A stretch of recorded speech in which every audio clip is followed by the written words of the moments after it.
Okay, for this week's drawing, we're going to do a still life study. The still life is going to consist of a simple object. You can look around your house and try to find a simple object to use. I'm going to use some fruit. I choose fruit because it's recognizable, so we'll know what it is at the end. But if I make mistakes, it's a piece of fruit. Nobody's going to see what the actual piece of fruit really looked like in the beginning. So it kind of gives me a little bit of fudge room to kind of not have to be perfect when I do it. If you do choose a piece of fruit, which I highly recommend you guys doing, I would take the piece of fruit and cut it in half. That way you get some nice contrast in it and it makes it a little more interesting. So if I cut these in half, my strawberry is really nice because it has that nice white on the inside, but these nice dark on the outside. Same thing with the orange. I wish you could smell these. These smell really, really good. So what I recommend doing is you're going to take a piece of white paper and set it up. And I think I'm going to go with the strawberry. I think it's fairly interesting. When I set this up, I want to set it up so it's kind of like half on the paper, so I have a nice white foreground, and half off the paper, so I have this nice darker background. One source of light kind of coming in, giving me the shadow kind of coming this way. I have these nice dark contrasting kind of ideas going on. So I'm going to use that for my still life. I would suggest working live with your artwork. This time, before I've been working from pictures, so this is a nice chance to try to work live. If you haven't created your tonal paper again, make sure you do that. Previous video showed you guys how to do that. Before I start working on my tonal paper, I'm going to do a sketch of the strawberry with a line drawing. And you just use a plain piece of computer paper or use a drawing paper we gave you guys. The reason why I want to do that is because it's harder to fix mistakes on the tonal paper because it's already kind of laid out. So if I can make decisions on my computer paper, it just kind of saves me a little bit of grief.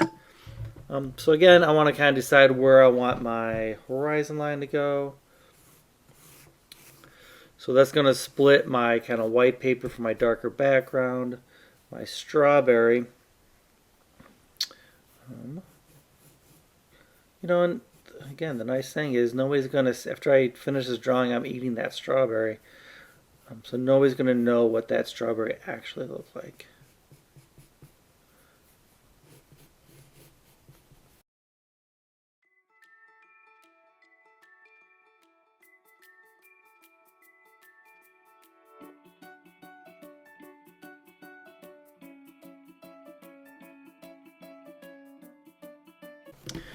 Okay, once you kind of get your strawberry sketched out the way that you think you're going to want to like it, then you can go to your tonal paper.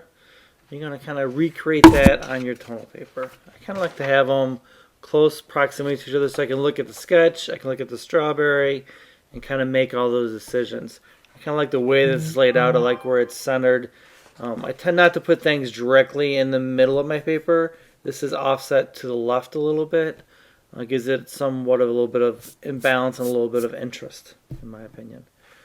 So with that, I'm going to go ahead and sketch this onto my tonal paper.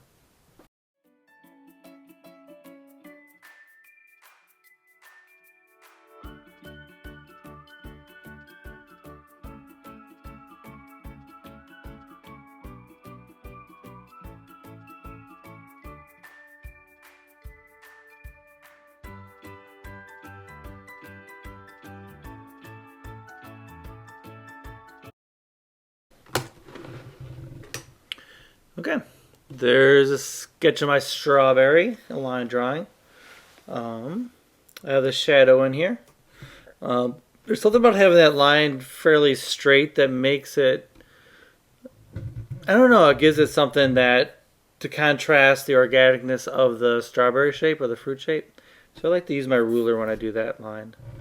Now that I've finished the sketch of it, the next thing I'm going to do is start to draw into it. What I'm going to do is start with my highlights. So I'm going to look for all the places that are the lightest or the whitest. And then after that I'll do the shadows. So my highlights start with inside the strawberry and those veins and the white veins that go around. I'm going to use my solid eraser and try to get around.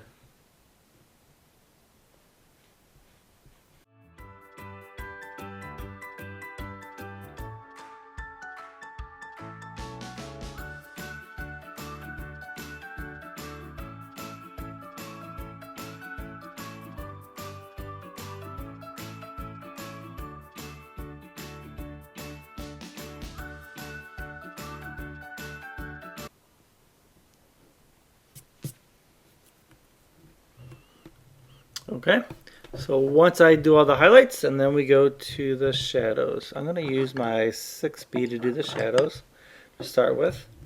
Again, I like to look at the darkest places first. The darkest places I see are kind of right here in the shadow of that leaf and in the shadow underneath. This time the shadow on the table itself is the darkest, and then you can see a little bit of reflection coming up on the strawberry. So I'm going to leave that a little bit lighter, but I'm going to probably take it down a couple notches.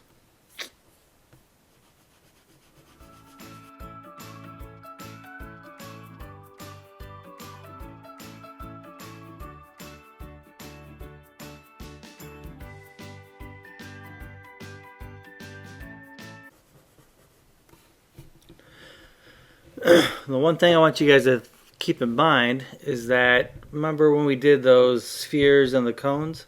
Use those ideas now. This is really a sphere that's been cut in half. So think about how light travels around a sphere. I'm thinking about how it travels. This shouldn't be a flat, solid shade. There should be distinctions as it goes around. So that's what I'm thinking about as I'm shading this thing. Also, in the shadow, as I start off, the closer I am to the object, the crisper the shadow is going to be. The farther out I go, the more foggy it should be. So keep that in mind as I keep that in mind as I'm drawing. So you should keep that in mind too.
One thing I'm going to do is I'm going to cut my eraser just so I have a nice fine edge to kind of work in some of that white in the middle.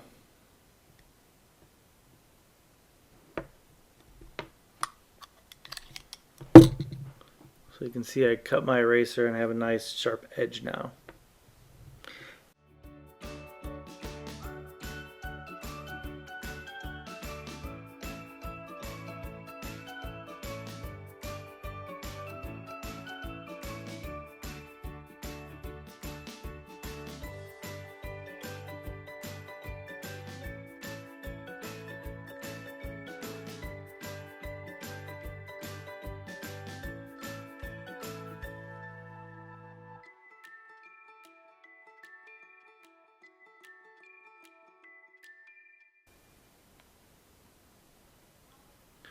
Okay, I'm pretty happy with that. I think it looks really nice.